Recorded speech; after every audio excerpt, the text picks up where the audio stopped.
Eksena kayo Inay Maria and Jolens in this series, no? Hindi ko alam. Pero it's refreshing lang to see you again kasi parang napanood ko kayo sa Kung Ayaw Mo Wag Mo, 1998. Grabe, di ba? 16 years ago, grabe. 1998. 26. 26. Oo. Ay, grabe. Let's see kung meron. I know, yun ang aalamin natin. Okay, I wanna ask the young actors na kasama dito na ano yung pakiramdam nila na sila ay naisalang sa isang bigating proyektong ito yung mga bagong tatayaan. Yes, yun nga eh. Let's start with Jana. Well, for me, it's a privilege po na makatrabaho mga magagaling na artista. And I'm also really blessed because I work very closely with Miss Jody and Miss Maricel with each of my scenes. Naku, hindi ka ba kinabahan sa mga ganong eksena? Yun nga po, grabe talaga yung preparation ko. Pagbabasa ko ng script to make sure na makakasabay talaga ako lalo sa standards ni Direk Manny po. Oh my God! So, ayun. I can't wait them to watch. So, hindi nyo napanood ko sa IRCB rating natin kanina. Miguel? Ito naman suking na natin, MJ, di ba? Nag-anak na yun ni Juday, anak na ni Kinabahan po ako nung una po, pero as tumagal po yung show, mas in-accept po ako ng Lavender Fields na family ko. And hindi na po ako kinakabahan. Except pag sila. Ikaw noted ka talaga, Direk Manny. Thank you po kay Direk Manny po siya, kay Direk Jojo po sa pagtulong po ulit sa akin, sa pagbabalik po naming apat. Siyempre, andyan ang Lola Oji Diaz mo to remind you, di ba? Every time. On this side naman, si Mark naman. Anong pakiramdam, Mark? Kinabahan ka rin ba? Yeah, syempre, lahat po kami kinabahan at first, pero na-realize din namin na it's a great opportunity for us po. And just like Jana said, it's a privilege po na makatrabaho silang lahat. These actors and directors po. Training ground to, di ba? Sa inyo kasi kayo na yung susunod. Crystal, ikaw naman, kamusta ang pagiging evil, ano dito, parang kontrabida dito? Ang husay MJ, ano sa abangan, di ba? Grabe. Well, syempre po nung una, I feel pressured kasi makakatrabaho ko with veteran actors. But nung pumunta na po ako ng set, na-realize ko that they're all loving, sweet, humble, and kind, and just amazing people in general. And sobrang nakakataba din po sa puso that the people I'm looking up to is now nakakasama ko na po. So maraming salamat po to my Cheesecake family for introducing and for giving me this opportunity po. Maraming salamat. Alright. MJ, balita, acknowledge ko lang to please. Go! The team of our musical scores. Donna Villarico and Romel Villarico are here, who did an excellent job in our musical scoring. Congrats, Miss Donna and Kuya Romel.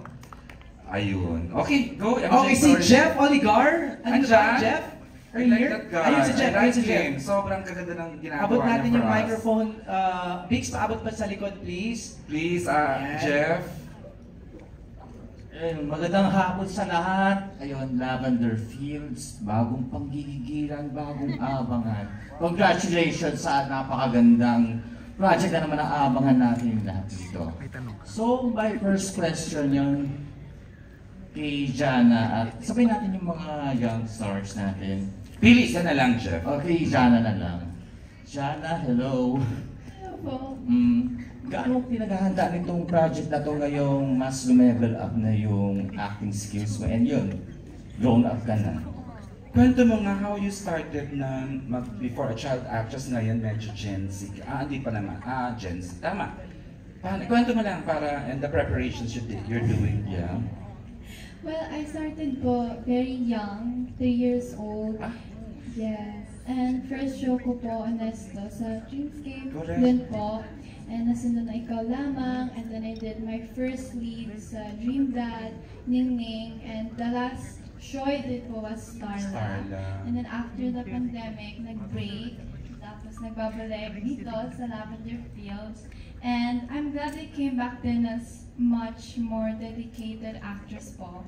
Then in terms of my preparation, I tried to read the script as much as I can and analyze the clues about my character. And I tried to embody those traits po and give life to Mira.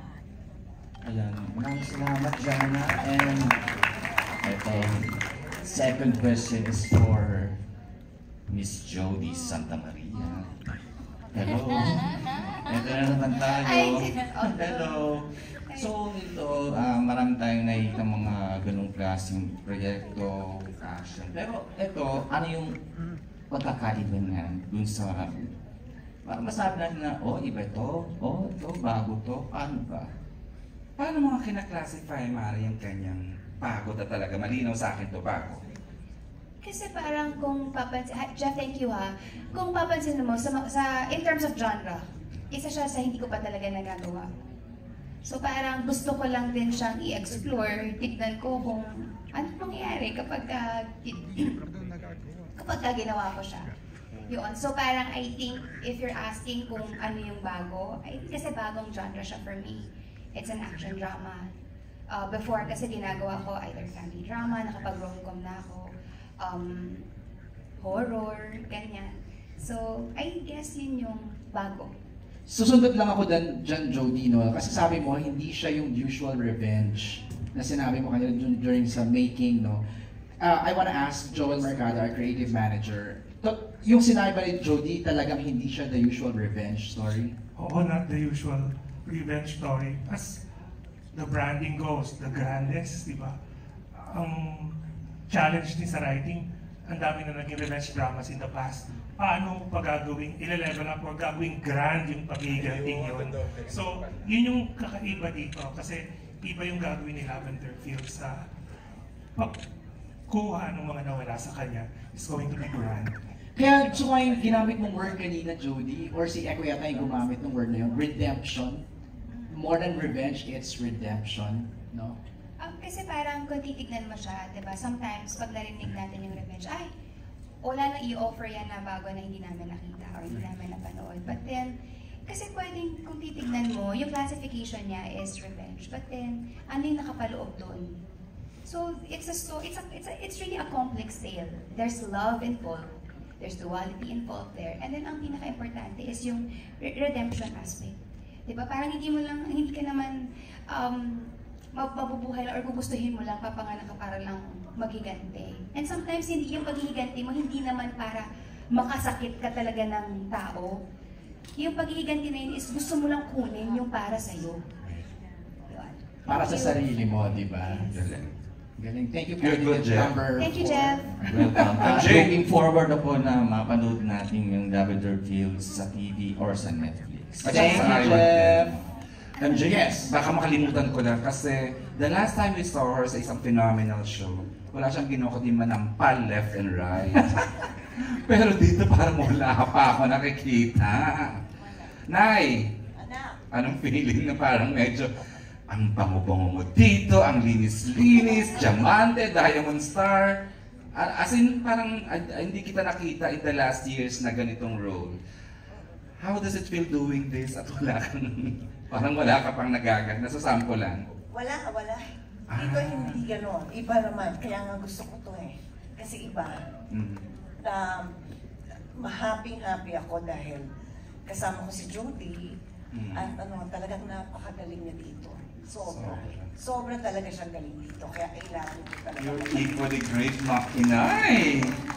Iyak nang iyak yung last 20 minutes sa pagpasok. Yung napaka-hopeful ng character mo. Yun, people were saying na, ay, there's hope for Jasmine. Parang, di ba, parang nung dumating ka, parang, tapos it turned out na nasa, in the making pala yung backstory mo. Meron palang I ibang know, diba, MJ? may motive pala nung si Inay, yung character niya, si Aster. Pwede bang ulitin for the benefit of those na naandito na, yung backstory lang na without oversharing, yung backstory ni Aster?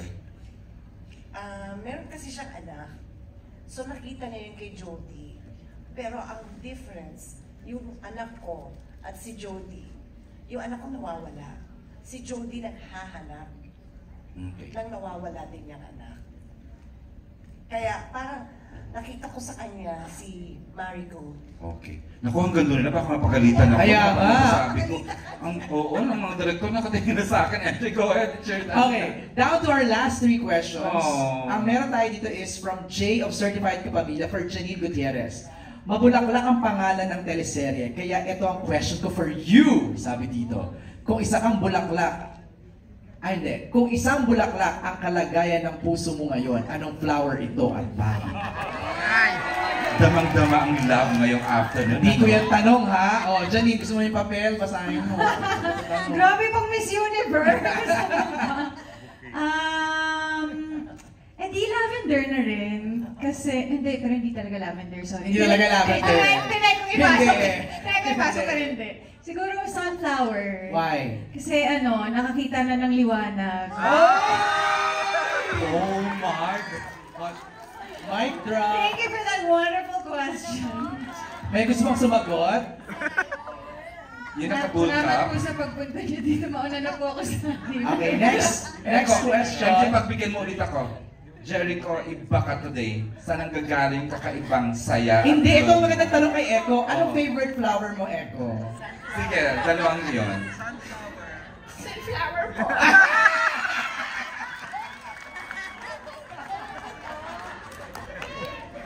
Kasi po gusto ko siya sininiroon.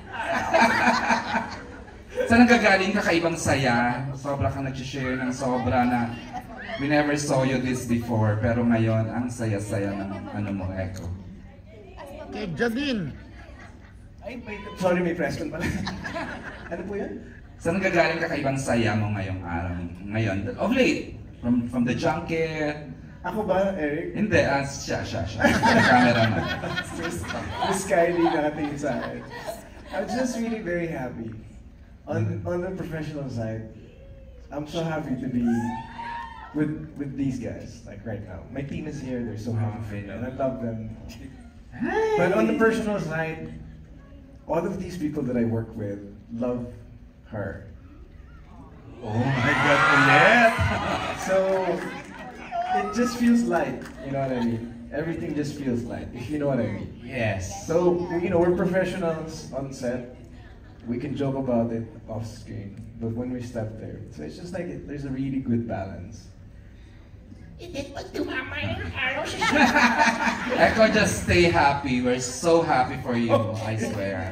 Okay, MJ, tuloy mo na. Eto, kay Jody Santa Maria pa rin, mula kay J of Certified Kapamilya. Without spoiling anything, kanino mo masasabing mas nakaka-relate ka? Kay Jasmine or kay Lavender Fields?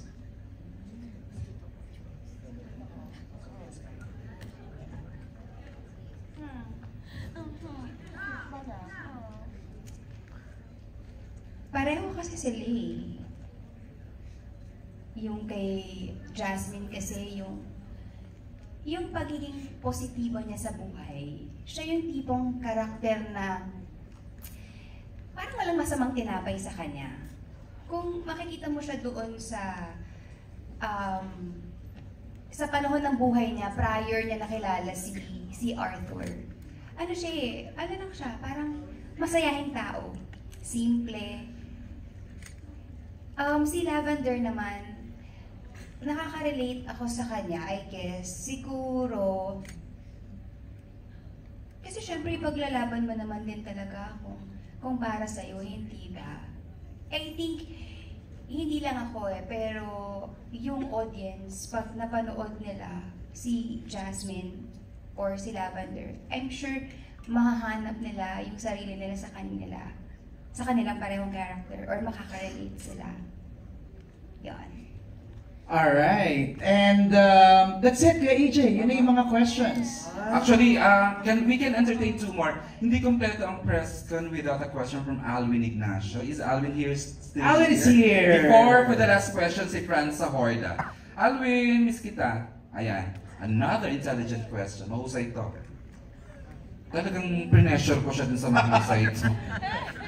For the directors, for Director Jojo and the Director Manny, as you said earlier, ang dami-dami ng mga revenge movie and you keep on telling us that this totally different from what has been offered before. So I'm just wondering, bakit nyo gustong paniwalaan kaming lahat na ibang-iba talaga ang Lavender Fields? Kasi iba talaga siya. No.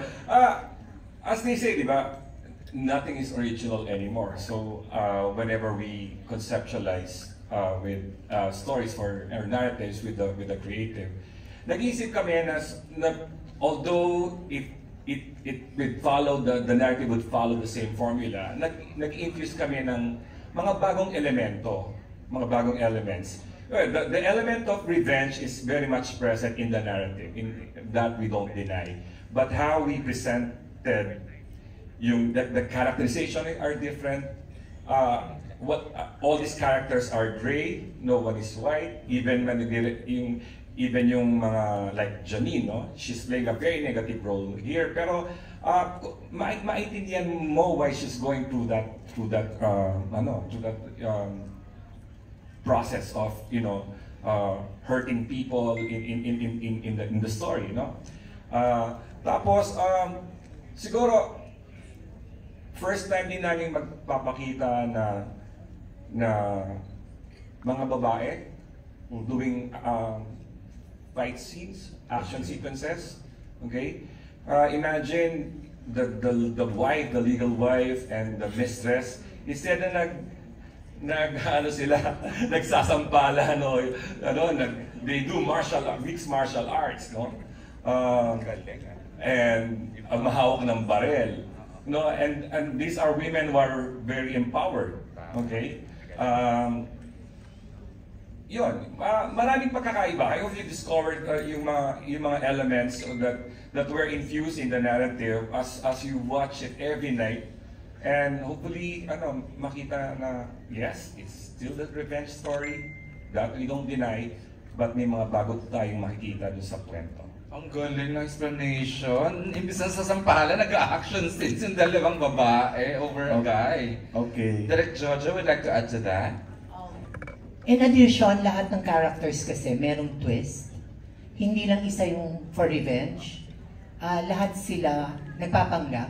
Kaya nga, from yung plug, yung concept ng plug is lahat may maskara. So lahat sila merong kanya-kanyang pagtatago in order to find the real truth. Okay, thank you very much. Thank you. Thank you. MJ, I think we can no longer accommodate. Franz, Marating, medyo lang, we need to wrap this up because limited time.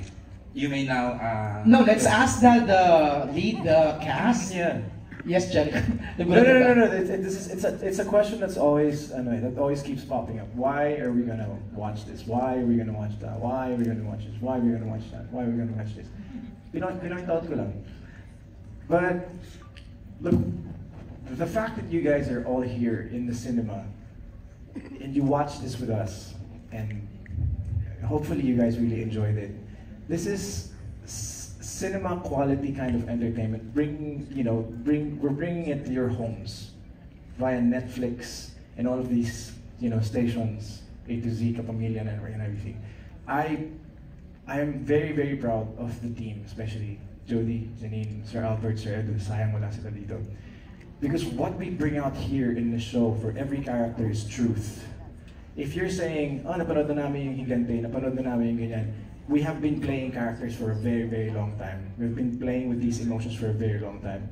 And we proudly offer the truth in every character here sa show namin. That's why it's very refreshing to watch. Yun lang po. Ayun, and on that note, let's ask Jolens, why should we watch Lavender Fields starting August 30? Siguro narinig na po ng lahat kung bakit nga talaga dapat panoorin ng Lavender Fields.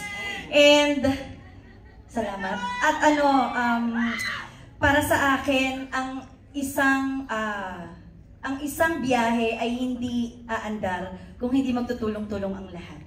Kaya dito makikita nyo kung paano kami hindi lang basta magkakatrabaho, kundi magkakapamilya talaga at pakiramdaman ang dating para maitakbo ang magandang storya. Thank you, Jolens. Nay! Andar na tayo. Andar na! September 2 na! Kaya maraming salamat ulit sa inyong lahat. At syempre, sana pagpatuloy niyo pagnood nyo para mas malaman ninyo kung ano talaga yung difference ng Lavender Fields. Yan. Of course, our sunflower, Janine. Ako, sabihin ko, hindi ko na naman kailangan magpaliwanag. Oh, mag-smile ka lang, masaya na kami. Thank you. Hindi, pero kasi ako bilang isa ding manonood, basta show yan ni Ate Judy, papanoorin ko eh. Basta show ni Jericho, basta show ni Inay Maria, basta show ni Ate Jolens. Hindi mo na kailangan ikwento sa akin kung ano yung premise. Papanoorin at papanoorin ko talaga. So, sana kayo din po. And there's so many new exciting actors na aabangan dito. So, sabihan nyo na po yung mga kamag-anak nyo, mga kaibigan nyo, na watch party po tayo sa August 30 sa Netflix po. So, enjoy Lavender Fields. Sa inyo na po ito. Ilang araw na lang. Yes, saka just so you know, we're watching it also because of you. Thank diba? you. Kasama ka doon, Janine. Thank you again to the Ang mahilig sa sunflower, Jericho. First of all, MJ and Eric, thank you for making this afternoon really, really interesting and exciting. To the press, we're always so bitten. We love talking to you guys. To our teams, thank you for being here. To the fans of the show, thank you for welcoming us again. To the staff of Lavender Fields, Hazel, and the rest of the gang, you guys are amazing. Thank you. Maraming salamat po. Lalabas na kami. Aandar na sa Miss Maria. Here we go. Magbo-bloom na. Magbo-bloom na. On September 2. Oh yeah. Thank you, Echo. And of course, the one and only, Jody! Salamat po everyone for being here. Jody Natics, maraming salamat sa inyong suporta. As I would always say, that it takes a village to be able to produce something great. So, this is a product of, parang collaboration po ito ng napakaraming talento, napakaraming utak, and we're just so proud and happy na mapapanood niyo na po finally ang Lavender Fields. Salamat po sa inyo, and God bless you all. Alright, let's have a photo op. Please stand ang ating